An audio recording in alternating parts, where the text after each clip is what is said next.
Las movilizaciones, la violencia y el modo en que están reaccionando las fuerzas de seguridad genera también una saga de personas intervenidas y detenidas en condiciones menos que apropiadas.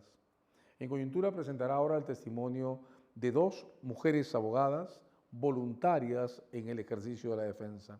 Nuestra primera invitada es Stephanie Rodríguez, especializada en derechos humanos y docente universitaria. Stephanie, comencemos por los recuerdos que desde tu punto de vista mejor representen esto que está ocurriendo mientras ustedes ejercen la defensa durante las movilizaciones de estos días en Lima. Creo que lo primero son las caras de principalmente estudiantes, tal vez de 20, en sus 20, personas adultas mayores, mujeres, ¿no? De 50, 60, con miedo. No, o sea, eso creo que nos ha movilizado mucho más, no solo dentro de las comisarías, que es donde yo creo que he estado más tiempo, en las comisarías recorriéndolas o Dirincri, sino también en lo que circula en redes sociales, que también nos moviliza mucho, las imágenes de las detenciones, ya sean en las calles, las lacrimógenas, los enfrentamientos que existen durante las manifestaciones. Esas son, creo que, los momentos que no se pueden borrar un poco en el día a día. Nos hablas de miedo. Miedo. Reparemos un poco en esa sensación. ¿Por qué miedo? Y permíteme ser algo, ¿cómo decirlo? Jugar los roles en esto. Estamos hablando de personas que vienen a movilizarse, que vienen dispuestas a desarrollar actividad de alguna manera política en la calle. ¿Por qué sentir miedo? ¿Cómo explicas esa sensación? Creo que el clima en el que vivimos en el país es de incertidumbre, de miedo. El ejercer el derecho a la participación a través de una manifestación pacífica, que al menos eso es lo que moviliza a la mayoría, significa el temor a poder ser agredido, ya sea por personas que incurren en actos violentos, por la misma policía, por militares, ya sea con uniformes o de civiles, que sean detenidas arbitrariamente, el miedo a que sean desaparecidos, desaparecidas o asesinados también, ¿no? ¿Has sentido hostilidad al hecho de ser mujer siendo abogada de defensa? Eres una profesional de 29 años. Sí. Haces docencia, tienes postítulos, pero tienes 29 años de edad. Sí. ¿Cómo te has sentido en el ejercicio de la defensa en estos días? A veces parece broma, ¿no? Pero es miedo a que se me violente, que se me agreda, el trato que se me da. Incluso hay muchas zonas dentro de las comisarías o de la misma Dirincri donde no hay señal telefónica. Entonces me puedo perder o me pueden hacer perder en este espacio. Yo también por los estudios que he tenido he estado muy cercana a los temas de memoria, justicia y derechos humanos. Entonces leo las cosas que han sucedido en los 80s y los 90s. He visto que muchos se están repitiendo ahorita con la tecnología que tenemos, o sea, están en las cámaras, están en las redes sociales y aún suceden frente a nosotros que no sucedería si no tuviera un teléfono en la mano, si no tuviera señal, si no estuviera acompañada, ¿no? Algo que tenemos con las demás abogadas, porque somos en la mayoría abogadas jóvenes, también independientes, movilizándonos de manera voluntaria a comisarías, a apoyar a muchas personas que no tienen los recursos tal vez para pagar un abogado y que ni siquiera saben que van a ser detenidas. Es que nos llamamos constantemente, mínimo vamos de a 2 o de a 3, nos avisamos cuando llegamos a nuestras casas, ¿no? Tenemos muchas pautas para cuidarnos, como si nos estuvieran un poco persiguiendo, como si nos estuvieran hostilizando. Incluso nos han dicho en nuestras caras sus celulares están intervenidos, ¿no? Alguna compañera también la han seguido, ¿no? Como la han acosado, acoso callejero por oficiales. Entonces, creo que eso también repercute en que no nos sentimos seguras. Igual yo digo, bueno, si me interviene en mi teléfono yo no tengo nada que ocultar, pero el objetivo de decir eso es hostilizar a la persona que está haciendo defensa legal. Si de esta forma nos tratan a nosotras como personas que defendemos derechos humanos, o sea, ni imaginar el trato que se da a las personas que patrocinamos, que defendemos, cuando no están frente a nosotros. Porque claro, cuando nosotros podemos decir de lo que vemos, ¿no? Cuando están cuando les dicen que es control de identidad, pero llegan enmarrocadas y golpeadas a la estación policial. No sabemos qué pasa cuando no tenemos nuestros ojos ahí. Y eso creo que también me da mucho temor. Lo que comentan los testimonios y también otras compañeras abogadas cuando intercambiamos información relatan casos que para mí claramente configuran casos de tortura, ¿no? Tortura, tratos crueles, inhumanos y degradantes, y todo esto que he estudiado, que he visto en texto, o sea, lo estoy viendo ahora, ¿no? Contaste la historia de una colega tuya, una abogada también entiendo, que ha sido o que fue acosada por efectivos oficiales. Sí, o sea, ¿Seguida? La siguieron en la calle, ¿no? Le estaba pidiendo su teléfono, no sé para qué, para llamarla. Al final, como otro compañero, otro colega le dio el alcance, pero digamos, el terror de sentir, o sea, estar en la noche, probablemente muy oscuro, en las calles del centro de Lima, que una persona digamos, con la vestimenta de oficial esté siguiéndote y pidiéndote tus datos personales, pidiéndote tu número, sin ninguna diligencia de por medio, es claramente un caso de acoso, de hostigamiento sexual. Y yo no le voy a decir a esta compañera, anda, denuncia a la policía, porque o sea, con qué credibilidad le podríamos exigir a una persona que denuncie a una institución cuyos oficiales, digamos, estaban perpetrando este tipo de actos. ¿Qué impresión tienes del desenvolvimiento de la Defensoría del Pueblo y de la Coordinadora de Derechos Humanos durante este proceso? Nos has dicho que es un proceso formado básicamente por voluntarios y voluntarias que se han autoconvocado a hacerlo. Ciudadanos de pie, abogados de pie, por decirlo así, ¿no? Yo sé de primera mano que la Defensoría del Pueblo y la Coordinadora tienen muy pocos recursos, digamos, humanos, muy pocas manos comparadas con otras instituciones del Estado. Y a mí sí me da mucha seguridad ver que cuando voy a las comisarías o cuando veo en los espacios en la calle donde nuevamente no identificamos que están ocurriendo arbitrariedades, por eso nos apersonamos, veo los chalecos marrones o los chalecos azules. Entonces me inspira un poco de confianza saber que alguien más está tomando nota de lo que está sucediendo y que alguien más también está acudiendo, auxiliando legalmente a estas personas, a nosotros mismos también. En ese tiempo le hemos prestado muy poca atención, creo, de quienes miramos la escena, a la actividad de los y las voluntarias que están respaldando a quienes son intervenidos en este proceso.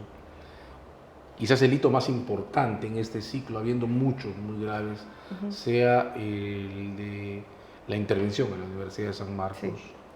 Sí. ¿Qué impresión tienes de ese evento? Ver en las redes sociales, porque fue donde lo vi, la entrada del tanque de la policía a la Universidad de San Marcos, rompiendo la infraestructura de la entrada, me pareció un acto de terror.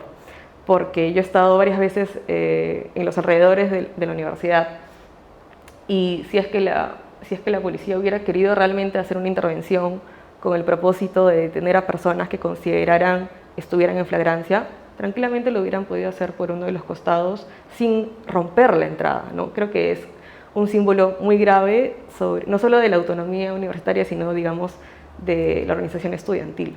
Entonces, a mí me chocó mucho ver eso, a pesar de que yo no soy sanmarquina, y me chocó mucho ver las cosas que se les decían a las personas que estaban deteniendo. ¿Cosas como qué? Insultos por su origen andino, insultos como, o sea, no insultos, difamación, lo que yo correspondería, ¿no? Son terroristas, que son terrucos, palabras soeces, y yo diría, tuviera sentido, si yo estuviera en ese lugar, yo me imaginaría que me están deteniendo por el delito de terrorismo o el delito de apología al terrorismo, ¿no? Pero ha sido por usurpación, ¿no? Entonces, el trato que ha tenido la policía también ha infundido mucho miedo en las personas, que muchas han llegado llorando,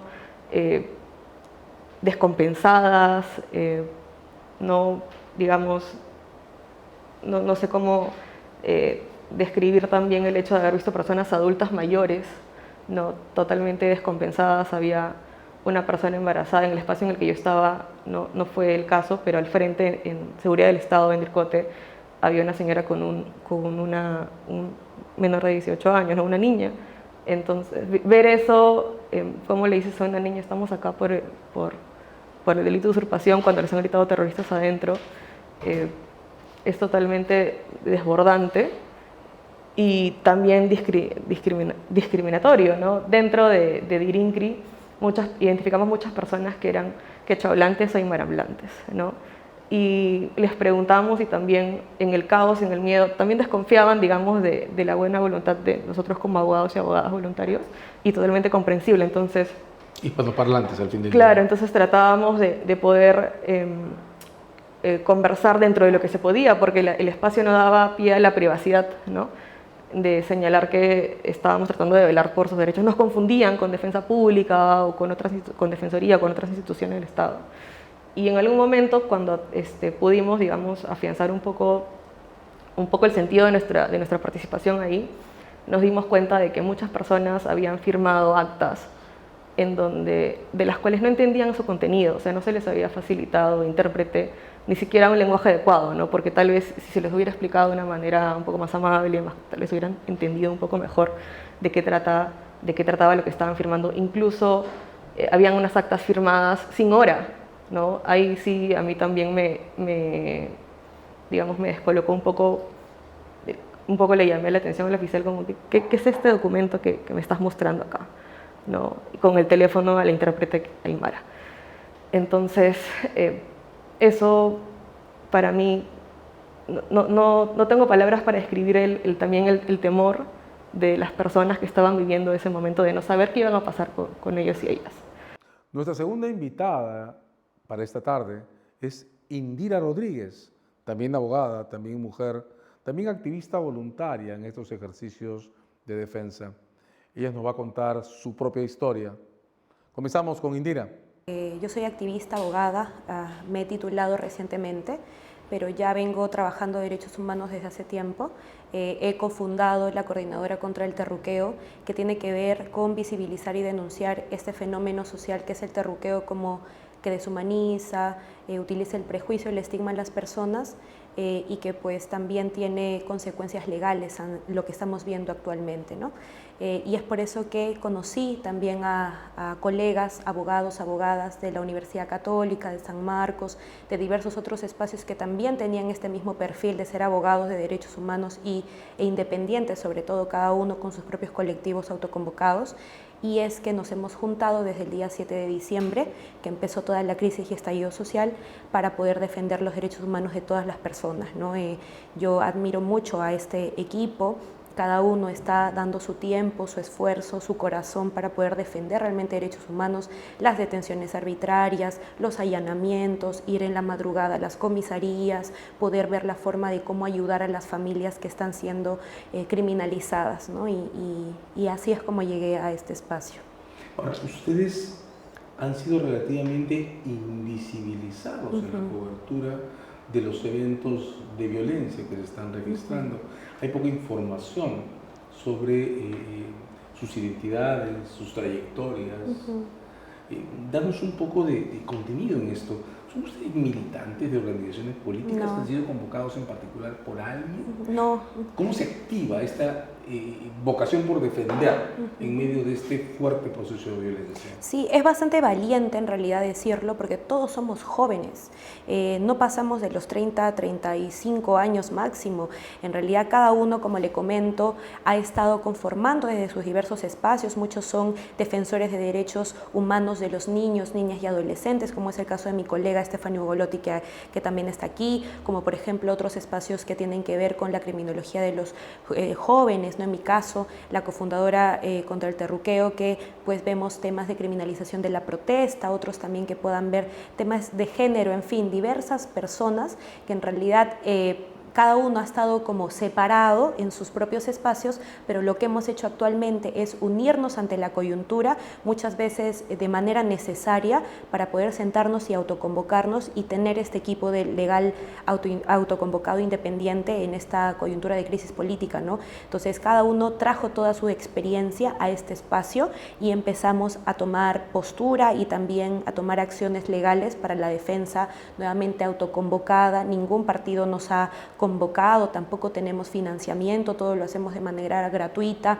con mucho corazón y sobre todo con este deber de poder realmente defender los derechos humanos, que al final es nuestra herramienta de trabajo, nuestra herramienta contra el mundo, ¿no? Que es el derecho, y utilizarlo realmente como es, porque lo que también es una base y la esencia de nuestro espacio es que criticamos mucho a la academia, que en realidad no ejerce la defensa como debería ser, es decir, que hemos tocado muchas puertas en algún momento y hemos visto mucha indiferencia, sobre todo en Lima, pero por eso es que nos hemos autoconvocado para realmente pues darle apoyo a las familias que más necesitan, ¿no? Y esa es la esencia, autoconvocada. Esta situación en general, marcada por la violencia y por el carácter del comportamiento de las fuerzas de seguridad, tiene mucho de singular, ¿no? Es bastante más extensa que la que fue en noviembre 20. Sí. Tiene una cobertura de detenciones y capturas, pienso especialmente en el evento de San Marcos, mucho más drástica, mucho más fuerte. ¿Qué has visto en el ejercicio de la defensa? ¿Cómo has encontrado a las personas que son intervenidas o recluidas? ¿Cuál es tu memoria de estas personas a las que se debe la defensa que ustedes están haciendo? Bueno, en realidad es bastante complicado esta coyuntura, porque hemos visto mucho estigma, prejuicio a las personas, criminalización y violación a los derechos humanos tan grande. Se les trata como no seres humanos. Las detenciones masivas de lo que ha pasado en San Marcos ha sido una barbaridad, porque se les ha tratado como criminales a estudiantes y campesinos que han venido a protestar a Lima. Por otro lado, hay mucha deshumanización, el trato de la policía hacia nosotros, los abogados defensores de los derechos humanos, también es muy cruel. No nos dan el peso necesario y nos tratan también como criminales, ¿no? Por otro lado, también ver a las familias que viajan por sus familiares detenidos, ¿no? Como es el caso del operativo Ayacucho o el caso de la Confederación Campesina del Perú, en el cual la misma policía les está imputando un delito de terrorismo que no han cometido, que en realidad esas leyes pues son atípicas, ya lo sabemos que están siendo utilizadas para criminalizar, pero es necesario no solamente analizar estas violaciones a los derechos humanos como meramente jurídicas, sino también humanas, y es el impacto tan grande que son las familias al día de hoy que están viniendo de todas las regiones para realmente ver cómo están sus familiares detenidos, o por ejemplo, lo más doloroso que fue ligado a las detenciones masivas, es que nosotros dimos nuestros números para que nos puedan llamar, y nos llamaban de Puno, de Arequipa, de Huancayo, de Cusco, ¿no? Diciéndonos, por favor doctora, por favor doctores, busquen a mi familiar, y habían muchas personas de un día para otro desaparecidas, y claro, habían estado detenidas en Dircote o Dirincri, ¿no? Cuando en realidad no debieran haber pisado siquiera ese lugar. ¿Ustedes tienen espacio, tiempo para poder también tener contacto con las familias de quienes están siendo detenidos? Sí, o sea, nos estamos tratando de organizar, por lo mismo que somos autoconvocados, estamos con nuestros diferentes trabajos, ¿no? Pero sí hemos procurado llevar esta defensa integralmente, de manera jurídica y de manera humana, es decir, que también se ha pedido donaciones para estas familias, para por ejemplo lo que pasó con la CCP, que es que muchos eran campesinos y no sabían dónde dormir ese día que fueron detenidos, entonces también buscando apoyo a los mismos bloques universitarios, donaban aunque sea 1 o 2 soles para su hotel y pues se pudo garantizar para ellos, ¿no? También por otro lado también en el caso de Ayacucho, ¿no? Entonces hemos tenido diversos apoyos que también van ligados a la autoconvocatoria de algunos otros espacios que están dando ollas comunes, donativos, y en general es como una autoconvocatoria ciudadana también bastante solidaria y muy bonita.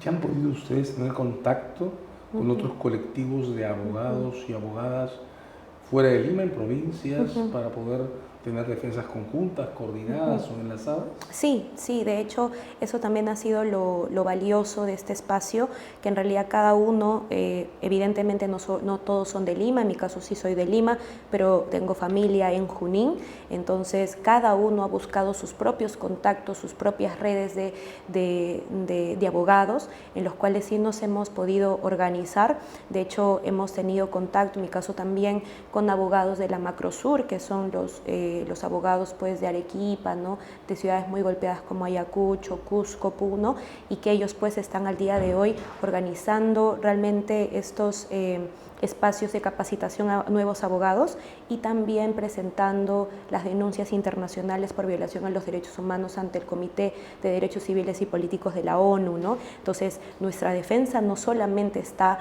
desde una cuestión en las calles, sino también tenemos una meta de posicionar esto como un caso paradigmático, ¿no? A futuro de graves violaciones a los derechos humanos y que llegue hasta instancias internacionales, porque ese es el camino. Tú eres cofundadora. Sí. Ese es el último tema sobre el que quiero preguntarte. Eres cofundadora de la Coordinadora contra el Terruqueo. El nombre mismo denota una acción civil en contra del etiquetamiento o la calificación de personas. ¿Qué tipo de actividades desarrolla esta coordinación? Sí, bueno, muchas gracias por eso. Vamos fundada 1 año y medio. Justamente vemos temas académicos y también legales. Nosotros somos diversos abogados, abogadas, sociólogos, politólogos, que estamos intentando analizar el fenómeno del terruqueo hace bastante tiempo y que ahora ha estallado, ¿no?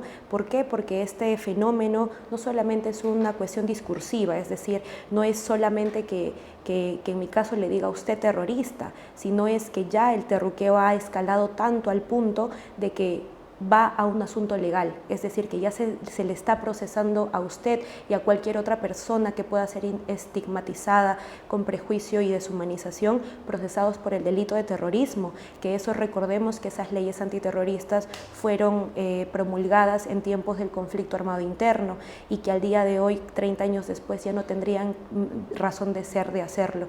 Entonces esta coordinadora contra el terruqueo lo que hace es eventos académicos para poder hablar sobre la tipicidad de las normas, ver por ahí temas de memoria, ¿no? de justicia transicional también. Hemos contado con varios profesores de mi misma universidad, también de la Universidad San Marcos, y en realidad creo que ese fenómeno actualmente está golpeando muchas familias y es necesario poder hablar de eso en clave de derechos humanos, ¿no? Si tuvieras que pedirle algo a nuestra audiencia, ¿cuál es el mensaje, cuál es el pedido que nos harías como comunidad de derecho, como comunidad jurídica, como enorme colectivo relacionado con la aplicación y la vigencia de la ley? Bueno, yo les pediría que no sean indiferentes, que puedan comprometerse con la defensa de los derechos humanos de todas las personas, que pues también las generaciones más grandes, ¿no? Puedan también apoyarnos a las generaciones nuevas de defensores de los derechos humanos para que seamos todos un equipo. Hemos visto mucha indiferencia, mucha complicidad con lo que está ocurriendo, pero somos nuevas personas, nuevos defensores de los derechos que queremos poner el pecho, estar en primera línea en la defensa real de los derechos, y creo que pedimos apoyo sobre todo a las organizaciones de los derechos humanos, también a la Coordinadora Nacional de Derechos Humanos, a la Defensoría, diversos otros espacios nacionales e internacionales que se involucren y que también puedan ayudarnos a nosotros a denunciar lo que está ocurriendo acá en el país, ¿no? Que son muchos asesinatos, muchos heridos, muchos detenidos arbitrariamente, y eso es necesario hablarlo, no hacer silencio. Condiciones básicas no cumplidas en la atención y el tratamiento de detenidos. Además, invisibilización y bloqueos a la defensa. Situaciones que sin duda deben cesar. Ha sido En Coyuntura, con un reportaje sobre las defensoras, los y las personas que han asumido el reto de proteger detenidos en estas movilizaciones.